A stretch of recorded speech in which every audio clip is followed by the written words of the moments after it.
Assalamualaikum warahmatullahi wabarakatuh. Perkenalkan, nama saya Halimah Dianti dengan NPM 2110070120039. Baik, pada video kali ini saya akan membahas tentang etika profesi kesehatan masyarakat. Pembahasan pertama,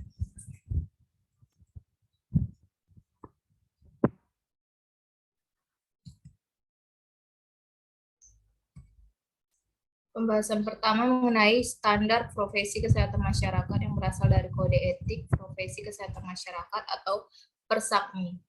Pada tahun 1969, pada institusi sosial, etik, dan kehidupan, sekarang dikenal sebagai Hans-Star Hastings, membuat suatu landasan mengenai etika dan poin-poin penting sebagai panduan dalam menganalisa dilema moral di bidang kesehatan kode etik tersebut. Dapat menjadikan suatu acuan dan juga panduan bagaimana praktisi kesehatan masyarakat bertindak sehingga tidak terlanggar kode etik yang ada sebelumnya dan meminimalisir pandangan negatif dari masyarakat. Segala kode etik yang dibuat baik untuk kesehatan masyarakat maupun mengatur praktisi kesehatan itu sendiri, kode etik itu sendiri juga tidak terbatas kepada sumber daya manusia yang ada, namun juga meluas ke sumber daya barang yang sejatinya diperuntukkan untuk meningkatkan kualitas kesehatan masyarakat yang ada.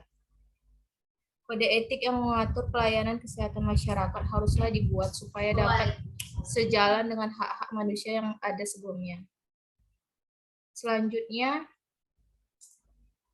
berikut contohnya, kode etik keperawatan merupakan salah satu pegangan seorang perawat untuk mencegah terjadinya kesalahpahaman dan konflik yang terjadi. Kasus pelanggaran kode etik perawat yang terjadi di rumah sakit yaitu perawat melanggar aspek etik autonomi perawat, seperti kasus kisah bayi prematur Evan yang meninggal setelah disuntik perawat. Kemudian pembahasan yang kedua, perlunya standar profesi kesehatan masyarakat. Dengan adanya standar profesi dalam proses pelayanan kesehatan, akan menjadikan variasi pelaksanaan kegiatan dari waktu ke waktu yang akan menghasilkan luaran yang bervariasi juga.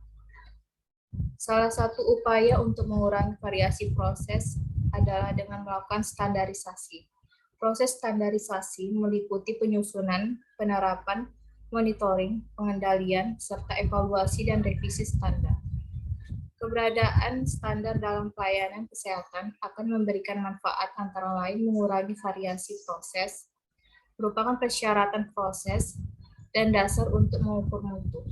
Ditetapkannya standar juga akan menjamin keselamatan pasien dan petugas penyedia pelayanan kesehatan, juga akan menjamin keselamatan pasien dan petugas penyedia pelayanan kesehatan. Dikuranginya variasi dalam pelayanan akan meningkatkan konsistensi pelayanan kesehatan, mengurangi morbiditas dan mortalitas pasien, meningkatkan efisiensi dalam pelayanan dan memudahkan petugas dalam pelayanan. Selanjutnya, ada contoh dari standarisasi itu.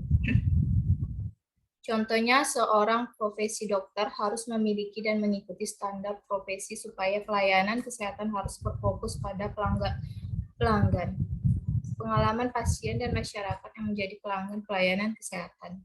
Harus mendapat perhatian utama sehingga kebutuhan, harapan, dan nilai pelanggan dapat dipenuhi oleh organisasi pelayanan kesehatan. Mekanisme untuk mengenal adanya perubahan kebutuhan, harapan, dan nilai pelanggan perlu ada dalam pengelolaan organisasi pelayanan kesehatan. Demikian juga mekanisme untuk mengelola pengalaman pelanggan. Dengan demikian, organisasi pelayanan kesehatan akan mampu memberikan yang terbaik kepada pasien dan masyarakat. Baik, demikian pembahasan pada video kali ini. Mohon maaf apabila ada kesalahan. Assalamualaikum warahmatullahi wabarakatuh. Assalamualaikum warahmatullahi wabarakatuh. Perkenalkan, nama saya Halimah Dianti dengan NPM 2110070120039. Baik, pada video kali ini saya akan membahas mengenai profesi, profesionalisme, dan profesi kesehatan masyarakat dengan dosen pengampu yaitu Bapak Dr. Nova Arihman, SKM MKes.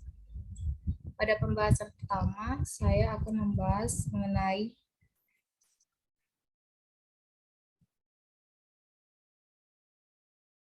penjelasan mengenai profesi, profesionalisme, dan etika profesi. Yang pertama ada profesi. Profesi adalah pekerjaan di mana dari pekerjaan tersebut diperoleh nafkah untuk hidup dan mengandalkan suatu keahlian. Contohnya seperti dokter, arsitek, pengacara, dosen, guru, pedagang, montir, penari, dan lainnya. Yang kedua ada profesionalisme. Profesionalisme didefinisikan secara luas mengacu pada perilaku, tujuan, atau kualitas yang membentuk karakter atau memberi ciri suatu profesi atau orang-orang profesional. Contohnya tepat waktu, bertanggung jawab, menghormati rekan kerja, optimis, dan tidak membawa masalah pribadi ke kantor. Yang ketiga ada etika profesi.